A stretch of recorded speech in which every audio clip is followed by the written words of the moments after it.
Vamos ver aqui no New Sport, programa do canal UOL, a repercussão da nossa partida de ontem, um jogaço, uma goleada histórica, 8-0 da era dos pontos corridos.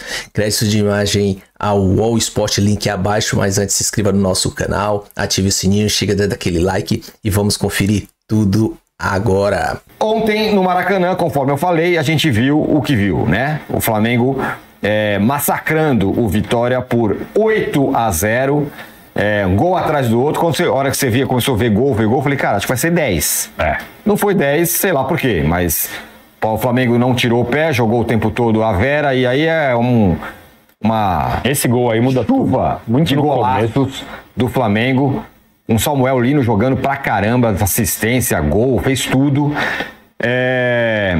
E olha só as maiores, daqui a pouco a gente passa as maiores, mostra as maiores goleadas. Deixa a gente rodar os gols aí, enquanto o Mauro fala sobre esse recital palmeirense, Mauro. Não, flamenguista. Flamenguista. O Flamengo do Palmeiras foi só uma vitória. Do Flamengo, sim, foi um recital. E aí? Isso aí é essa pressão alta, né, que o time faz sempre, né? Ontem ela funcionou muito bem, aí os gols foram muito rápidos. Isso aí já desnorteou o Vitória, né? É importante frisar que o Vitória não tinha tomado mais do que 2 gols no campeonato em nenhum jogo. No máximo, tinha tomado 2 gols. O Vitória empatou com o Palmeiras. O Palmeiras estava com o time reserva, mas quase venceu, estava 2-0. O Cruzeiro empatou lá no Barradão também, não conseguiu vencer. O Botafogo empatou no Rio com o Vitória, sem gols. Então, não era uma galinha morta. É um time que está ali na zona do rebate brigando, mas um time que tomando poucos gols. Tem um técnico, 2 técnicos que montam seus times a partir da defesa. Antes o Carpini, agora o Carille, que foi demitido após a goleada. Segunda demissão dele, né? Por derrota no Maracanã em 2019. O Flamengo meteu 4-1 no Corinthians. Isso. E ele foi demitido também. Foi um grande jogo do Bruno Henrique. O Gabriel estava até suspenso. E o Flamengo fez os gols no começo e realmente aí acho que desnorteou completamente o adversário. A grande virtude foi manter o pique da remada. Tivesse o jogo no meio de semana, não jogaria assim. Ia dosar a energia. É a questão do calendário, do excesso de jogos, compromete o rendimento, o espetáculo, você tem que fazer uma administração maior. Ficou 5 dias sem jogar e agora 6 até o jogo contra o Grêmio. Então o time se preparou bem para esse jogo, né? E pode se preparar por 6 dias para jogar a próxima partida, porque não está na Copa do Brasil, senão teria um jogo na quinta-feira, possivelmente com o Cruzeiro, se ele estivesse no lugar que está o Atlético Mineiro. E aí certamente ele iria colocar outra escalação inicial, ia mesclar mais o time hoje, uns hoje, outros da quinta-feira, alguns vão repetir, muda completamente, né? É outro cenário. Essa goleada, eu acho que ela tem muita conexão com essa situação do calendário. E aí o Pedro inspirado, o Samuel Lino deu quase 4 assistências, né? Tem uma com o gol do Luiz Araújo, que ele faz toda a jogada, mas o Pedro resvala na bola. Então a assistência do Pedro, antes da finalização do Luiz Araújo. Mas a jogada foi toda dele, no meio de 3, 4 adversários. Foi uma grande atuação. O Pedro muito bem, a Arrascaeta muito bem. Enfim, todos jogaram bem, foi uma partida bem atípica. E uma vitória, assim, que assusta bastante, né? Tem vários memes, inclusive tem um meme muito engraçado até de um torcedor do Grêmio, que ele postou logo depois do jogo, ele ligando para a companhia aérea, eu quero cancelar o voo. Não, é do Grêmio, cancela, não precisa viajar e tal, até brincando. O torcedor do Grêmio ia fazer uma brincadeira. Claro que não é assim, domingo pode ser completamente diferente, o jogo no Maracanã. Mas foi, de fato, não é nem um cartão de visita, o cartão de visita foi dado antes.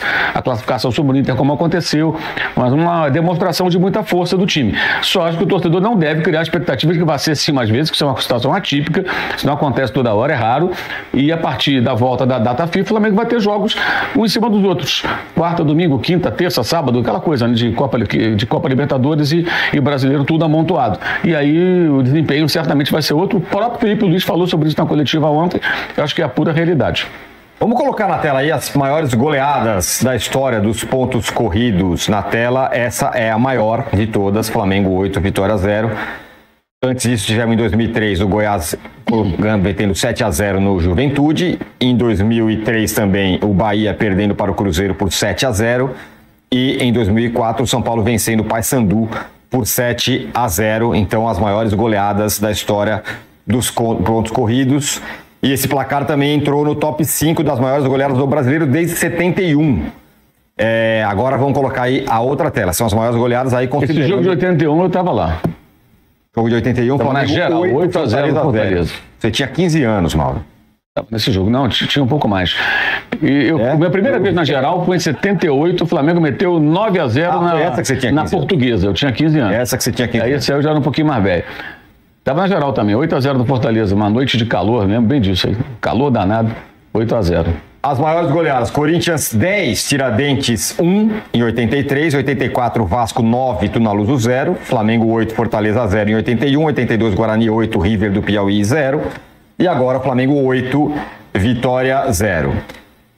Danilo, tem uma diferença, acho que dessas outras todas vitórias. Basta ver o tempo que demorou, né? Basta ver o tempo que demorou, acho que isso é muito importante. E nós estávamos falando desses outros confrontos aí, de times que estavam em prateleiras muito diferentes, né? Então, quando o Corinthians ganha do Tiradentes do Piauí, era o Corinthians e era o Tiradentes do Piauí. Ou mesmo quando o Vasco ganha do Tunaluso, ou o Flamengo do Fortaleza, em 81. Não era este Fortaleza, do reestruturado da primeira divisão. Era o Fortaleza, que era um time muito mais fraco. O que aconteceu ontem foi, me parece, um pouco diferente.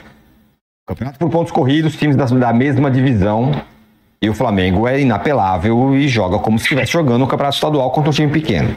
Não, o Flamengo fez um domínio, mas eu acho que a circunstância do jogo favoreceu muito esse atropelo. Você fazer 2-0 tão rápido, você simplesmente deixa o time do Vitória completamente desnorteado. Eu vi a entrevista do Kaiser depois, ele não sabia nem como explicar. Ele falou, não, a gente tomou gol e quando a gente foi ver, já não tinha mais como correr atrás. Então a circunstância muda e realmente eu acho que do que a gente viu aí, me parece que essa diferença agora é a menor, né? Entre o Vitória não é tão abaixo como você falou das outras equipes. E aí tem um ponto também que a gente tem que levar em consideração, são algumas circunstâncias de jogo. Por exemplo, o Vasco ganhou de 6 do Santos. Claro que eu não estou querendo comparar o Vasco com o Flamengo, nem o Santos com o Vitória. Mas no jogo seguinte, o Vasco já não conseguia nem tocar a bola do mesmo jeito.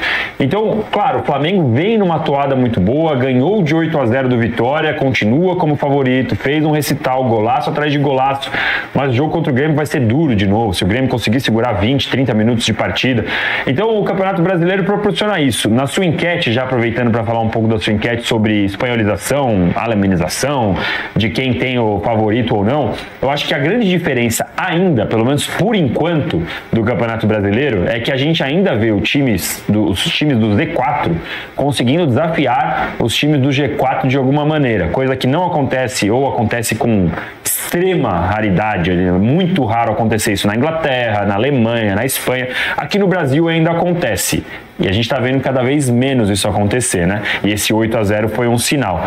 Mas foi um grande recado, uma grande partida do Flamengo, sobrando com respostas importantes de todos os jogadores. Então acho que a torcida do Flamengo tem motivos para ficar bem animada. E na próxima rodada, o cenário é favorável para o Flamengo, né? Recebe o Grêmio e o Palmeiras vai jogar contra o Corinthians, que tem sido o calcanhar de Aquiles do Palmeiras nessa temporada, fora de casa. Então a gente tem uma possibilidade de ver o Flamengo abrindo um pouco mais de distância em relação ao Palmeiras, para a gente ver como vai ser essa perseguição aí o resto do campeonato. Agora, Arnaldo, vou falar uns números para você entrar na conversa aqui. O Flamengo, comandado pelo Felipe Luiz, chegou a 44 gols marcados em 20 jogos. É uma média de 2,2 gols por jogo. A defesa sofreu apenas 9 gols. 9 gols até agora. O saldo de gols é de 35. E são 23 gols a mais do que o vice-líder Palmeiras. Então, o que eu quero dizer? O Flamengo não só tem mais pontos, como nos critérios de desempate, ele goleia, ele massacra qualquer outro.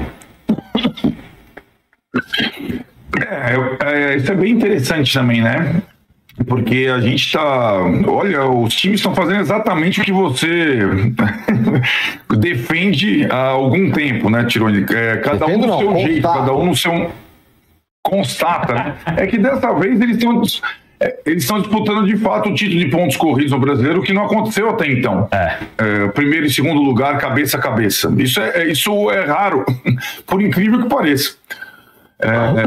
O Flamengo há muito tempo não disputava o título brasileiro de pontos corridos, que para mim é uma grande surpresa, não disputava. E agora ele, com a sua característica de, acho que amplificada pelo trabalho do Felipe Luiz, ele é o Flamengo, além de líder, arrasador. e o Palmeiras é o time eficiente. E assim eles vão cabeça a cabeça, eu acho. O Palmeiras não pode deixar o confronto ir para o saldo de gols, senão ele vai perder, né? Literalmente. Olha as goleadas do Flamengo aí, né? E nem é o estilo do Abel mesmo, né? Ontem até passou um pouco da conta do 2, né, Danilo? Normalmente é 2. 2, tá bom, vamos pensar no próximo jogo, né? E acho que essa situação, ela tende, de fato, a ficar polarizada pelo investimento que eles estão fazendo ainda nessa janela de meio de ano. Eles estão se reforçando de forma sobrenatural nessa temporada. O Palmeiras talvez vá receber um dos seus melhores jogadores aí nas próximas horas. Então a tendência é que eles continuem e fiquem ainda mais fortes na medida que o segundo turno se desenrolar, né? O Cruzeiro conseguiu um reforço ali, o Bahia outro reforço ali, mas o Cruzeiro e o Bahia, para mim, eles disputam terceiro e quarto lugares, né? Com destaque, aliás, os dois. Aí a gente tem que ir para o detalhe. O Danilo já fez o detalhamento da próxima rodada. Próxima rodada favorece o Flamengo. Flamengo contra Grêmio, Corinthians contra Palmeiras. Mas aí, eu já estou até mergulhando nos jogos pró e contra, ou casa, fora dos dois até o final do campeonato. E a gente tem que levar em consideração que o confronto direto entre os dois é na casa do Flamengo. O Flamengo já ganhou o confronto direto da ida no Allianz Parque. Parece, estava começando o campeonato. Aliás, o Flamengo jogou muito bem aquele jogo. Aliás, foi uma das grandes partidas do Flamengo. O Palmeiras perdeu o pênalti e depois o Flamengo ganhou. E aquela partida não tinha ainda um ar decisivo, mas ela pode pesar muito no cômputo final, né, nessa briga aí cabeça a cabeça, né? Eu acho que essa é então o Flamengo, além de ser um time mais espetacular, ele é o líder, ele tem os melhores índices e ele vai fazer o confronto direto contra o Palmeiras em casa no segundo turno. Então é uma grande vantagem, uma grande perspectiva.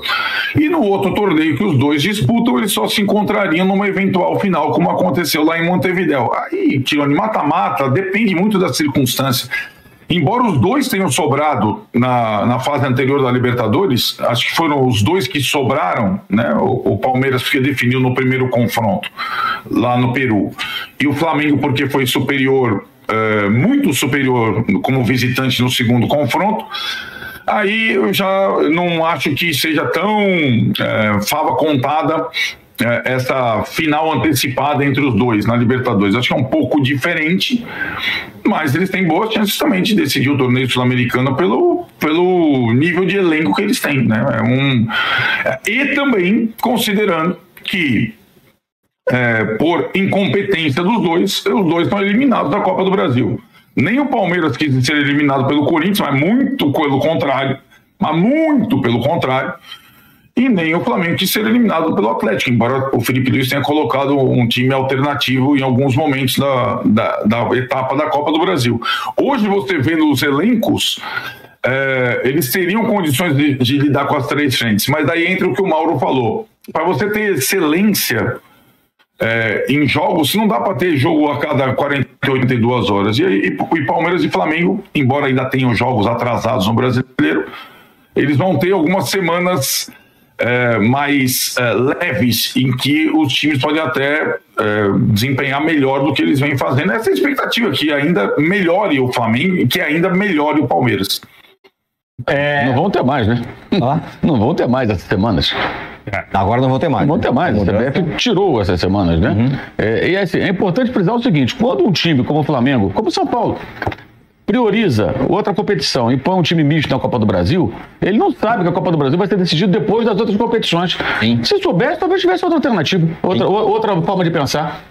Não, o Flamengo certamente foi eleito. É bizarro. Não, você poderia pensar, não, peraí, se eu chegar até aqui, depois só vou resolver isso depois do Brasileiro, depois da Libertadores, da Sul-Americana. Vamos fazer uma forcinha. Então vamos fazer uma força aqui, porque depois a gente pode ganhar esse negócio também, lá perto do Natal, né? Mas não, mudaram no meio do caminho. Eu acho que é importante frisar que, independentemente do dinheiro, teve um técnico uma vez que falou que com um time de 200 milhões ele faria o Rapa, né? Sim. Ele ia passar o rodo, ganhar todo mundo. Ganhou nada. Certo treinador muito badalado, o subestimado, dizem inclusive. O Felipe Luiz é um técnico comanda o time profissional há menos de um ano. Teve seus erros, a derrota para o Central Córdoba teve culpa dele também, a derrota para o Santos foi uma vergonha aquela atuação. O Flamengo já fez teve algumas flamengadas esse ano. A primeira fase da Libertadores foi tétrica, uma classificação dramática num grupo fácil até.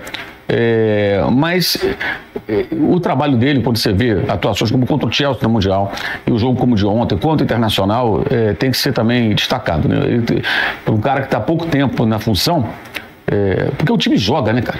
O time joga, ele está conseguindo fazer o time pressionar, de fato, recuperar a bola. Você vê a mudança de comportamento do Pedro. Não é só o Pedro pelos gols que faz. Ele participa jamais no jogo. Já mudou. Toda aquela confusão, o esporro em público e tal, aquilo, de certa forma, parece que foi equacionado, né? E o cara, a gente sempre fala, o Pedro, se ele participar mais do jogo sem bola, vai ser um atacante melhor, isso é óbvio, né? Então, acho que tem esse ponto importante, né? E o Samuel Lino ontem foi... assim, bem impressionante. Desde o primeiro jogo ele começou bem, ele é ao contrário dos pontas que geralmente chegam e cruzam aleatoriamente, jogam na área, ele sempre observa e busca um passe, seja um cruzamento, seja uma bola rasteira, ele sempre busca um passe, ele é muito lúcido quando chega naquela zona do campo. É um atacante de um nível acima. Não dá para comparar, por exemplo, ele com o que produziu o Cebolinha todo o tempo que está no Flamengo, que também veio da Europa, mas você pega o Cebolinha e pega o Samuel, é totalmente diferente. O Cebolinha teve momentos, né? E nunca justificou o investimento elevado que foi feito nele. Esse rapaz, em pouco tempo, você vê que ele produz muita coisa, gera muito jogo. Agora, não esperem dele, né? Tem que falar isso, que tem cada idiota em rede social, que ele faça uma porrada de gols, que ele não é um número 9, né, meu amigo? Ele é um 11. Sobre isso que você falou sobre o Pedro, ele fez o hat-trick, tem reportagem aqui no UOL, né? Fez o hat-trick e passa dos 100 gols, com o maior artilheiro do novo Maracanã. 3 gols ontem, então passou da marca dos 100, atingiu 102 gols. Ele é o maior artilheiro do Maracanã desde a reforma da Copa do Mundo, considerando o período, esse período que eu te falei, após a Copa do Mundo. Ele está entre os 10 maiores goleadores da história do estádio, considerando todas as fases. Você viu, o saldo de gol do Flamengo é de 35 gols, né? É isso, 35. Qual o segundo melhor ataque do campeonato? O Cruzeiro. É o Cruzeiro. Tem 34 gols. O saldo do Flamengo é maior do que o número de gols marcados pelo segundo colocado. Aí a tabela do Campeonato Brasileiro. E você falou também do Samuel Lino, participou de 5 gols na goleada do Flamengo. Tinha disputado 7 jogos sem nenhum gol marcado, com apenas uma assistência, isso até o jogo de ontem. Ontem, o cara... Mas pode ser, na verdade, né? O gol do Luiz Araújo, a jogada toda dele, que eu falei, o Pedro, ele resvala na bola. Então, a assistência, o prefeito estatístico vai pro Pedro, mas se o Pedro nem toca na bola, ela chega no Luiz Araújo ali. Vamos ouvir só antes o Felipe Luiz falando do Samuel Lino e também do Pedro, e aí eu boto vocês para falarem. Sobre o Lino, acho que não vale o que pagamos nele, acho que ele vale o dobro ou o triplo, na minha opinião. Um jogador fantástico. E se você olhar o preço dos pontas determinantes no mercado, você vai ver que é outro patamar, né? E tem um jogador desse nível, que estava no Atlético de Madrid, foi titular do Mundial em alguns jogos, escolher vir para o Flamengo, um privilégio muito grande tê-lo aqui, e que não importa os gols, hoje ele fez, claro que importa, né, para ele, mas eu falo, sabemos o que ele dá à equipe, o que ele pode oferecer para a equipe, é muito importante a chegada dele, também para levar o nível tanto do Cebolinha do Michael, que estão competindo por posição com ele. E do Pedro, como eu falei na outra coletiva, é um jogador que dentro da área é o jogador mais frio que eu já conheci, que eu já joguei junto. Ele tem muita calma na frente do goleiro, ele olha muito bem, ele é onde ele se sente confortável, ele parece que ele está brincando dentro da área, né? Então, tentar aproximar o máximo possível ele dentro da área. Aí, o Felipe Luiz falando do Pedro, com quem ele teve aquele entreveiro, parece que está tudo resolvido. Isso que eu ia falar, acho que essa questão do Pedro é bom a gente destacar também, porque o Felipe Luiz, como disse o Mauro, não tem um ano de trabalho ainda, e ele enfrentou essa polêmica toda, que é uma polêmica difícil para um treinador ter que manejar. Diria, só um parênteses, até a forma como ele se posicionou esse negócio, falando abertamente do jogador. Ele foi firme, ele foi dentro do Pedro, como a gente fala, né, na gíria, e ele conseguiu administrar de uma maneira muito boa a ponto de o Pedro estar jogando, que está jogando de novo, E esse é um ponto ali que a gente ia ficar de olho, né? Porque ficou sempre um burburinho depois. Será que o Pedro tá jogando bem? Será que o Pedro vai entender? Será que o grupo vai comprar? Será que... E a gente estava sempre de olho, porque isso é um ponto que a gente fica observando depois que o técnico tem esse tipo de problema. Então eu acho que esse é algo que a gente tem que destacar do Felipe Luiz.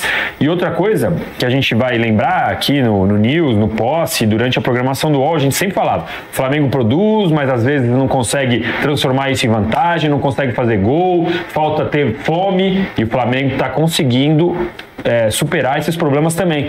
Então o Felipe Luiz, em um curto espaço de tempo, mostra soluções para problemas diferentes, tanto na questão tática quanto na questão de administração de elenco, o que é muito importante, porque ele é jogador, ele já foi jogador a vida toda, passou a ser chefe dos caras e é totalmente diferente. É completamente diferente ele ser jogador, ser parceiro, por mais líder que ele fosse, se ele fosse o capitão, não ia ser a mesma coisa do que ser o treinador. E aí, a partir do momento que ele toma essa posição e consegue passar por tudo isso, é um excelente sinal do Felipe Luiz. Tem alguém aqui, infelizmente não consegui pegar o nome do cara que mandou uma mensagem boa no chat aqui. Ele fala o seguinte, Arnaldo, sobre o Samuel Lino. Que o Samuel Lino pode ser esse ano que foi fazer uma diferença tal como fez o Luiz Henrique para o Botafogo no ano passado. Pode, com um detalhe, né? Eu acho que talvez tecnicamente até o Samuel Lino tenha algumas vantagens sobre o Luiz Henrique, que começou a ser convocado novamente pela seleção, né? Apareceu na lista do Ancelotti. São jogadores que, em tese, não estariam jogando no Brasil, né? Agora a gente tem são jogadores meio que no auge da forma, que estavam na Europa. O Luiz Henrique chegou a sair do Betis no meio da temporada europeia, para vir jogar no Botafogo. O Samuel Lino saiu do Atlético para jogar no Flamengo antes do início da temporada, na janela, mas o Flamengo contratou o jogador, assim como o Botafogo contratou o Luiz Henrique, o Palmeiras contratou o Vitor Roque, como se fosse um clube europeu tirando um jogador da Europa, né? Então são patamares de investimento muito altos, né? De fato. E ele é um jogador ele não é um jogador que chega no Brasil como vários chegaram, né? Depois de ter já construído a carreira, passado pelo auge para encerrar a carreira no Brasil, no clube de coração, tal, que era o cenário comum nesses casos, né? Não, ele tá na idade, tá no auge, né? Ele tá no auge, é um jogador muito interessante e já começou a dar o ar da graça, mostrar que pode fazer diferença sim no campeonato. E acho que agora a expectativa vai ser justamente sobre nos dois times, tem gente que nem começou a jogar ainda no Flamengo como Carrascal, né?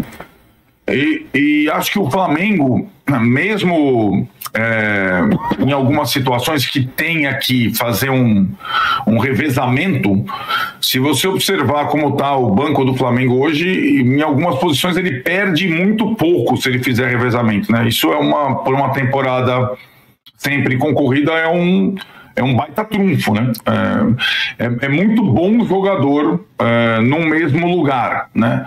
E em vários setores o Flamengo tem sobras, né? Como a questão da lateral esquerda ontem, isso já vem de algum tempo, o Alexandre saiu no início, entrou o Vinha, que vinha sendo até cortado do banco por excesso, tem o Ayrton Lucas, né? Eu só vejo, e acho que o torcedor do Flamengo tem que nesse setor, e por isso a convocação do Ancelotti foi tão boa pro Flamengo. Só na zaga que eu acho que o Flamengo tem 3 jogadores excepcionais, muito bons, mas só tem 3.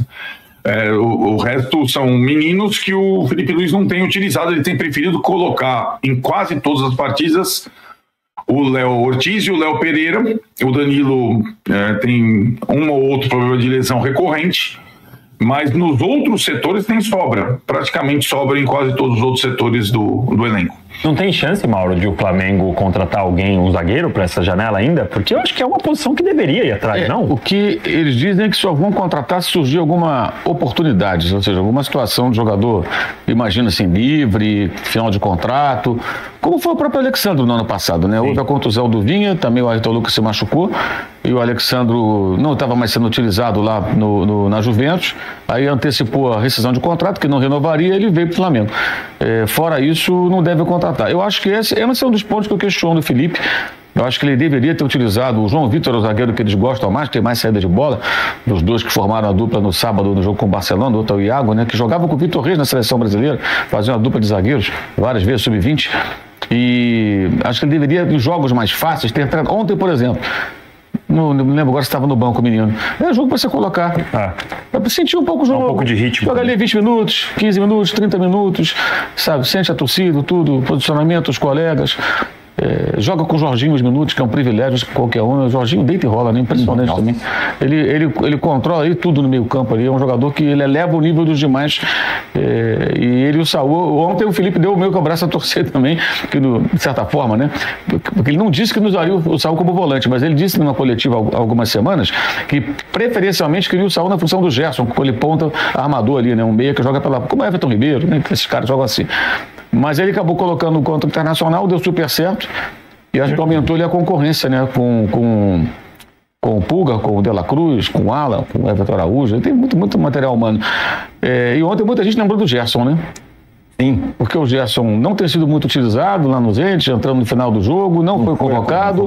Ele vinha sendo convocado. Viu com colegas do Zenit serem convocados, porque se só ele está fora... Você pensar, não foi o... Não, ele convocou 2 do Zenit. E não chamou o Gerson, pode ser que ele... já conheço, quero conhecer outros. Pode ser, mas não foi convocado. O fato é esse. Não foi convocado, não tenha jogado tanto assim. E agora o time se acertou sem ele, porque houve uma queda também, muito em função disso, né? Ele perdeu o lado direito todo. Era importante ali o Gerson com o Wesley. Sim. E agora o time já se acerta sem ele, ou seja, o time já vai se regenerando e ele vai ser menos lembrado, né?